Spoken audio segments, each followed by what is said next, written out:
ವಾದ ಶಿವರಾತ್ರಿ ಅಂಗವಾಗಿ ವ್ಯಾಸ ಮಹಾಗಣಪತಿ ಮತ್ತು ಆಂಜನೇಯ ಸ್ವಾಮಿ ಟ್ರಸ್ಟ್ನ ವತಿಯಿಂದ ಇಲ್ಲಿ ನಮ್ಮ ಸಹೋದರರಾದ ರಮೇಶ್ ರವರ ನೇತೃತ್ವದಲ್ಲಿ ವಿಜೃಂಭಣೆಯಿಂದ ನಿನ್ನೆ ಶಿವರಾತ್ರಿ ಆಚರಣೆ ಆಗಿದೆ.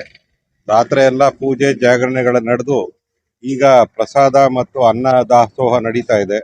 ಈ ಪೂಜೆಯಲ್ಲಿ ನಾವು ಕುಟುಂಬ ಸಮೇತರಾಗಿ ಭಾಗವಹಿಸಲಿಕ್ಕೆ ನನಗೆ ತುಂಬಾ ಸಂತೋಷ ಆಗುತ್ತೆ.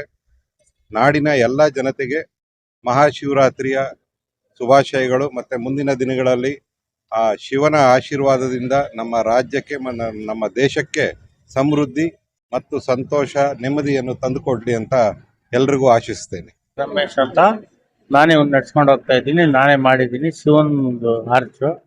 ಅದರಿಂದ ಸಂತೋಷ ಇದೆ. ಅದಕ್ಕೆ ವರ್ಷ ಅನುದಾನ ಮತ್ತೆ ಪೂಜೆ ಪುರಸ್ಕಾರಗಳು ಮಾಡ್ತೀವಿ. ಎಲ್ಲ ಮಾಮೂಲಿ ಜಾಗರಣೆ ಏನಂತದಿದ್ರಲ್ಲ, ಅನುದಾನಕ್ಕೋಸ್ಕರ ಪ್ರಸಾದ ಅದು ಇದು ಎಲ್ಲ ಮಾಡಿಸ್ತೀವಲ್ಲ, ಅದಕ್ಕೋಸ್ಕರ ಇಲ್ಲಿ ಪೂಜೆ ಎಲ್ಲ ಮುಗಿದ್ಮೇಲೆ ಅಲ್ಲಿ ಹೋಗಿ ಮಾಡಿ ಬೆಳಿಗ್ಗೆ ಬಂದು ಇಲ್ಲ ಅಂತ 5,000ದಿಂದ 6,000 ಜನ ಭಕ್ತಾದಿಗಳು ಸೇರಿದ್ರು.